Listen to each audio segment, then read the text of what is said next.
The federal government of Nigeria has approved a sweeping increase in peculiar allowances and other welfare benefits for civil servants in a move aimed at improving take-home pay and boosting morale across the public service. Hi, welcome to What's Happening. These are our top 10 stories countdown today. At number 10, Ghana summoned South Africa's envoy over several xenophobic incidents, including one in which a legal Ghanaian migrant was asked to return home and fix his country. South Africa, the continent's most industrialized economy, has long been a destination for both legal and undocumented African workers, but now saddled with an unemployment rate of over 30%, it has seen repeated spurts of xenophobic and anti-migrant protests and occasionally violence. Videos online have circulated in recent days showing Ghanaians being harassed. At number 9, former Super Eagles striker Michael Eneramo is dead. According to reports by Score Nigeria on Friday, Eneramo reportedly slumped and died while playing a football match in Kaduna State. The 40-year-old was said to be featuring at Angwan Yelwa pitch in the television area of Kaduna when the incident occurred. The former international came on as a substitute in the second half before collapsing without any contact. A source speaking with the outlet said he slumped and died right on the spot. Efforts to revive him were unsuccessful. At number 8,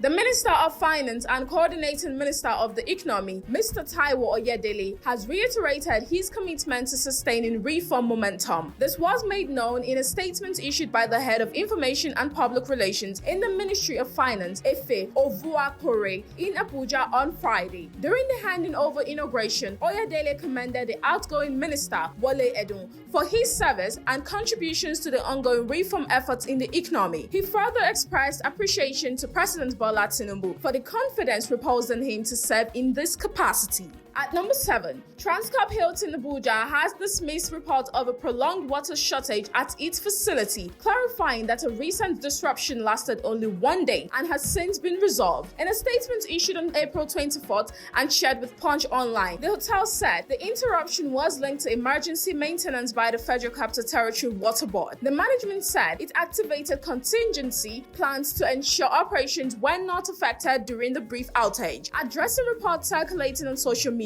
the hotel rejected claims that the disruption persisted beyond the initial period. At number 6, more than 1,000 doctors from across Nigeria are set to elect new national officers of the Nigerian Medical Association at its 66th annual General Conference and delegates meeting scheduled to hold in Kano in May 2026. The election, which will be conducted during the conference beginning on Sunday, May 3rd, marks a historic shift for the association, as it will be the first ever delegates election following a recent amendment to the NMA Constitution. Speaking amid concerns over alleged internal tensions on Friday, the Secretary General of the NMA, Ben Egbo, dismissed claims of a crisis within the association, insisting that the process leading to the elections remains credible and constitutionally guided. At number 5, Katsina State has reached a technical milestone in its bid to establish an advanced imaging and cancer hospital, a project aimed at providing much-needed diagnostic and radiotherapy services to the region. The facility currently under construction is being developed by Submed Nigeria Limited. While still a work in progress, the center is designed to house advanced medical technology from Siemens Healthineers, including MRI and PET-CT scanners. If completed as planned, these tools will facilitate real-time diagnosis, allowing clinicians to move patients more efficiently from initial screening to precision treatments. At number 4, the 4th Brigade of the Nigerian Army has emerged as the overall winner of the 2026 2-Division Inter-Brigade Corporals and Below competition held in Benin City, Edo State. According to a statement signed by Assistant Director, Army Public Relations 4th Brigade, Captain Kennedy Anyanwu, the 4-day competition took place from April 20th to 23rd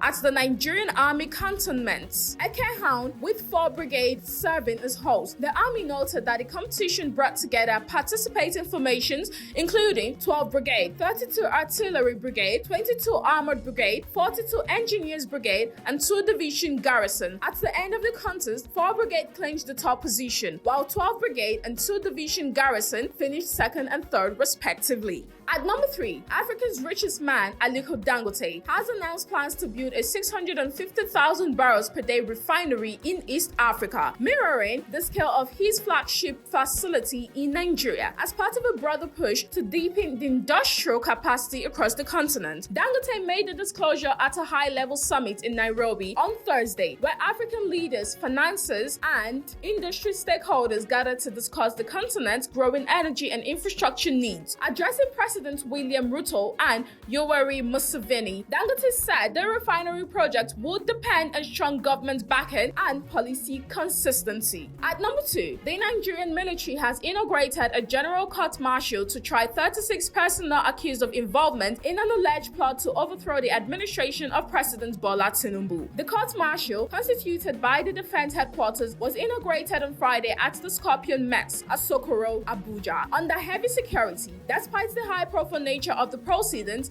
the session was held behind closed doors. Journalists, including accredited defense correspondents who had received prior invitations, were denied access to the venue. Security personnel also barred the use of mobile phones to document the arrival of the 36 defendants, who were transported to the mess in an Army headquarters garrison bus at approximately 8:53 a.m. At number 1, the federal government of Nigeria has approved a sweeping increase in peculiar allowances and other welfare benefits for civil servants, in a move aimed at improving take-home pay and boosting morale across this public service. The announcement was made on Friday by the head of the Civil Service of the Federation, Didi Wilson-Jack, during a press briefing in Abuja, where she outlined key reforms endorsed by the Federal Executive Council. According to Wilson-Jack, the review affects workers under both the Consolidated Public Service Salary Structure and the Consolidated Research and Allied Institution Salary Structure, ensuring a broad-based impact across all cadres. She said the revised peculiar allowances have been structured to reflect across all grade levels, resulting in a meaningful increase in earnings for both junior and senior officers. That's all for today. See you next time on What's Happening.